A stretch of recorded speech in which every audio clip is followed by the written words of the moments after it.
یہ تو ہر شخص جانتا ہے کیا حضور کی حیات طیبہ اور بالخصوص اس کا جو دعوتی اور تحریکی دور ہے، جن کو دو حصوں میں تقسیم کیا جاتا ہے، ایک مکی دور، دوسرا مدنی دور۔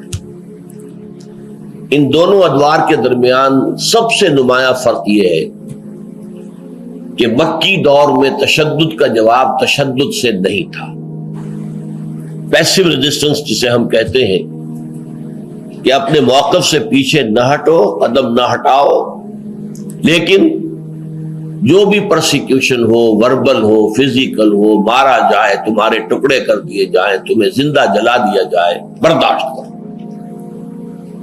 لیکن مدنی دور جو ہے اس کا نمایاں ترین پہلو ہی قتال ہے، جنگ ہے۔ عام طور پر خیال یہ ہے کہ جنگوں کا سلسلہ غزوہ بدر سے شروع ہوا ہے، پھر غزوہ احد ہے، چھوٹے چھوٹے غزوات بیچ میں اور بہت ہوئے۔ بڑے غزوات جو شمار ہوتے ہیں، غزوہ بدر ہے، غزوہ احد ہے، غزوہ خندق ہے، وغیرہ وغیرہ۔